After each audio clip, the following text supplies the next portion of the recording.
اور میرا اللہ فرماتا ہے تو اتنے گناہ کر کہ یہاں سے اٹھا اور آسمان کی چھت کو لگا، ساری دنیا کے مفتی فتویٰ دیں گے پکا جہنمی ہے، پکا جہنمی ہے، پکا بدبخت ہے، لیکن ان کی نہ سننا، میرے پاس آ کے کہنا صرف ایک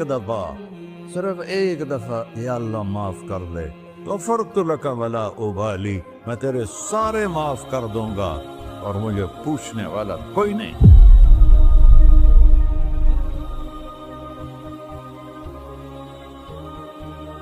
تو بھائیو، دنیا میں سب سے زیادہ آسان ہے اللہ کو راضی کرنا، اللہ کی قسم ممبر پہ بیٹھ کے کہہ رہا ہوں، دنیا میں سب سے زیادہ آسان ہے اللہ کو راضی کرنا، اور بہت مشکل ہے انسانوں کو راضی کرنا، بہت مشکل ہے انسان کو راضی کرنا۔ ایک حدیث سنو، میرا اللہ کہتا ہے یا ابن آدم لو بلغت ذنوبک عنان السماء، میرا بندہ تو اتنے گناہ کر کہ یہ یہاں سے اپنے گناہوں کو اٹھا اور پوری زمین بھر لے، پھر سمندر بھی بھر لے، پھر پہاڑوں کو بھی ڈھک لے، پھر سورج چاند ستاروں کو بھی اپنے گناہوں سے ڈھک لے، اور پھر اپنے گناہوں کو آسمان تک پہنچا دے۔ آسمان آج تک کوئی نہیں دیکھ سکا،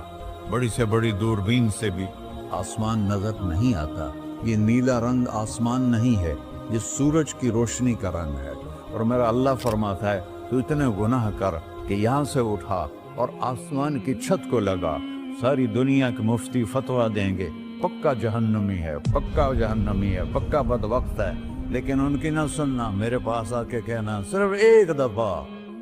ایک دفعہ یا اللہ معاف کر دے، غفرت لک ولا ابالی، میں تیرے سارے معاف کر دوں گا اور مجھے پوچھنے والا کوئی نہیں۔ لا يسأل عما يفعل وهم يسألون، تمہیں پوچھوں گا، مجھ سے کوئی نہیں پوچھ سکتا، اور مجھے معاف کرنے میں کوئی مسئلہ نہیں ہے۔ ہمیں معاف کرنے میں کیوں تکلیف ہوتی ہے؟ کہ ہمارے دل پہ اثر ہوتا ہے۔ میرے ارسلان کے ساتھ میں بدتمیزی کروں تو اس کے دل پہ اثر ہوگا، اس اثر کو جانے میں دیر لگتی ہے، اس لیے معاف کرنے میں دیر لگتی ہے۔ اور اللہ کیا ہے؟ لن تبلغوا ضری فتضرونی ولن تبلغوا نفعی فتنفعونی، نہ تمہاری گناہوں سے مجھے نقصان ہوتا ہے اور نہ تمہاری نیکی سے مجھے نفع ہوتا ہے، نہ تمہارے گناہوں سے میں متاثر ہوتا ہوں، نہ تمہاری نیکی سے میں بڑا بن جاتا ہوں، نہ تمہارے گناہوں سے میں چھوٹا بن جاتا ہوں، لہذا میں ہر وقت دروازے کھول کے بیٹھا ہوا ہوں۔ ابن آدم انی لک محب فبحقی علیک کلی محبہ، میں قربان جاؤں اس رب کی محبت پر اپنے بندے کے ساتھ۔ یا مسلم نہیں کہا اللہ نے، اے مسلمان میں تم سے پیار کرتا ہوں۔ پر مسلمان سارے کوئی اچھا تھوڑے ہیں، اللہ نے یہ نہیں کہا اے متقی مسلمانوں، اے علماء مسلمانوں، اے صوفیاء مسلمانوں، اے مجاہدین مسلمانوں، اے تبلیغی مسلمانوں، اے تہجد گزار مسلمان، نہیں یا ابن آدم،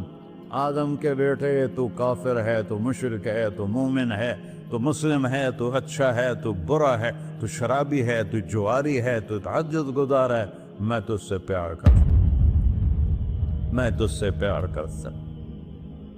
فبحقی علیک کلی محبہ، ارے تجھے اوئے ہوئے ہوئے ہوئے، اللہ کیا قسم اٹھا رہا ہے، ارے تجھے میرے حق کی قسم، تو بھی تو مجھ سے پیار کر۔ یا ابن آدم اذکرک وتنسانی، میں تمہیں ہمیشہ یاد رکھتا ہوں اور تو مجھے بھول جاتا ہے۔ استترک ولا تخشانی، میں تیرے گناہوں پہ پردے ڈال دیتا ہوں، پھر بھی تمہیں شرم نہیں آتی کہ ایک آنکھ مجھے دیکھ رہی ہے، مجھے رسوا کر سکتا ہے، لیکن میں پردے ڈال دیتا ہوں، تیرے گناہوں کو چھپا دیتا ہوں، سب سے چھپا دیتا ہوں۔ اور اتحبب علیک بنعمی، میں تیرے اوپر نعمتوں کی بارش کرتا ہوں کہ تو مجھ سے پیار کرے۔ کتے کو بھی روٹی ڈالو تو ساری زندگی دروازے پہ بیٹھا رہتا، ایک روٹی کے بدلے ساری زندگی دروازے پہ گزار دیتا ہے۔ کیا ہم کتے سے بھی نیچے چلے گئے؟